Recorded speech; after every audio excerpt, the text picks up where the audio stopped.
If Part 2 challenged the way you think about rental income, this next section may completely change how you view new launches. Because one of the biggest myths in Singapore property is surprisingly simple. Every new launch makes the previous project less valuable. It sounds logical. A newer condominium appears. It has better facilities, a fresher design, more modern layouts, brand new finishes. Naturally, many buyers assume the older project next door must become less desirable. After all, that's exactly how technology works. Every year, Apple releases a new iPhone. Suddenly, last year's model feels outdated. Its resale value drops. Many buyers unconsciously apply the same thinking to property. But real estate doesn't behave like consumer electronics. It follows an entirely different set of economic principles. Property doesn't depreciate like technology. Unlike phones, laptops, or cars, property isn't mass-produced. Land is limited. Construction costs rarely fall. Labor becomes more expensive. Building regulations become stricter. Government land prices continue rising.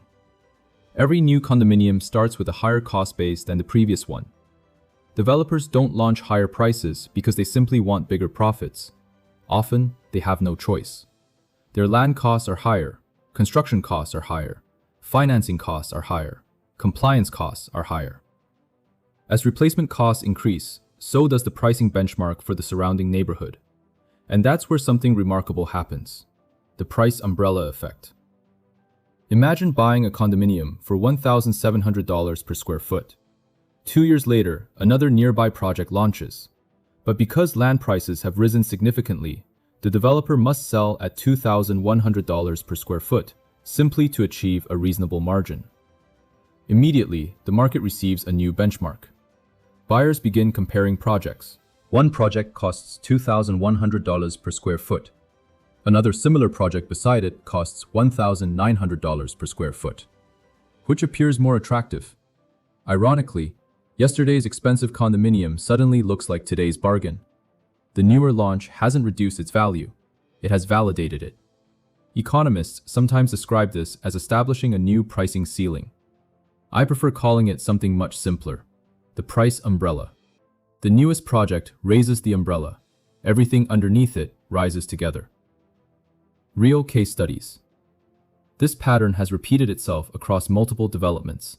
Projects such as Penrose, the Florence Residences, Normanton Park, Treasure at Tampines, and numerous others have benefited as successive launches entered the surrounding area at increasingly higher prices. Why? Because developers today simply cannot build at yesterday's costs. Every government land sale establishes a new baseline. Every successful launch becomes evidence that buyers are willing to pay more. Every new benchmark quietly supports the valuation of neighboring developments. The irony is remarkable. Many buyers fear new launches, yet new launches often become the very catalyst that lifts the value of earlier purchases. The most expensive mistake. After decades in Singapore's property market, one pattern repeats itself again and again. Buyers spend weeks researching projects, months comparing floor plans, countless hours reading online forums. Yet many pay surprisingly little attention to how they negotiate the purchase itself. Ironically, that's often where the largest financial mistake occurs. The direct buyer trap. Many buyers proudly announce, "I'm buying directly from the developer," or "I contacted the seller's agent myself." Their reasoning sounds sensible. If there isn't another agent involved, surely I'll get a better price. Unfortunately, property doesn't work that way. Let's think about this logically.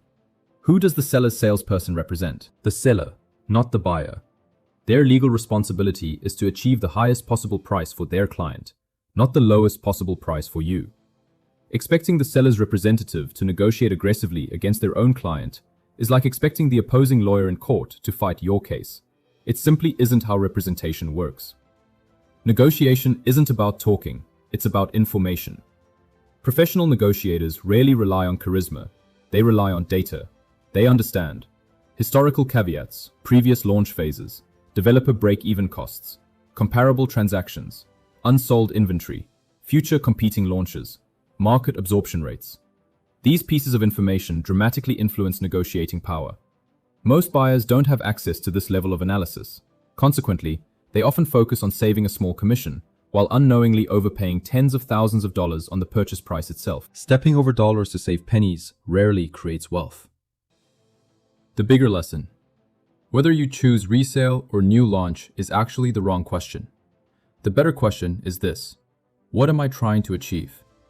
Because every property strategy should begin with the end in mind.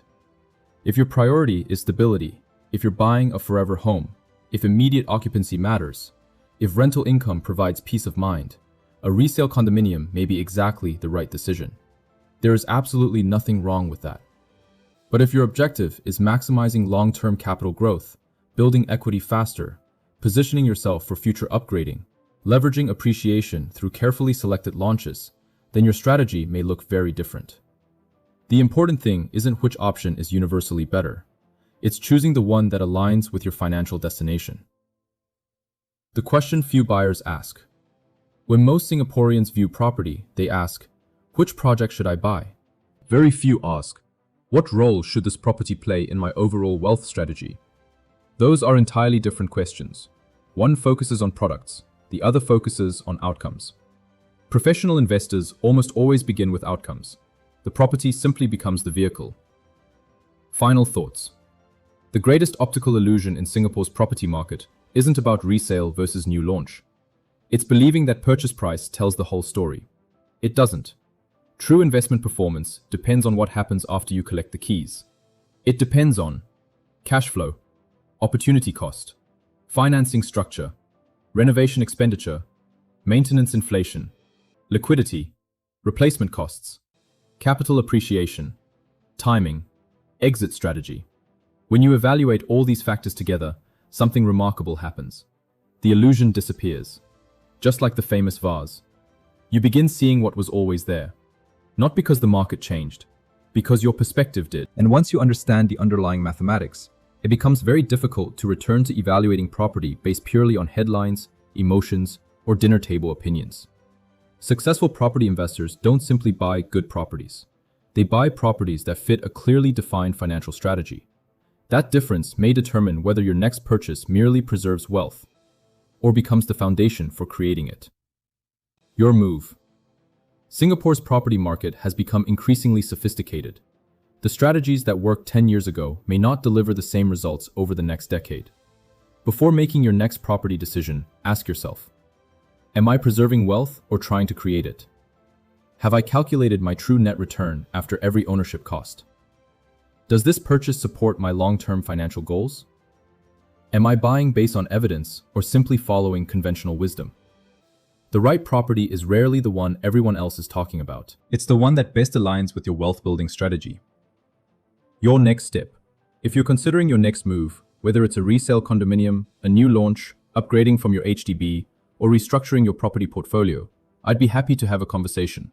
WhatsApp me directly, +6581 810258, or comment part 3 below, and I'll share a simple framework to evaluate your next move.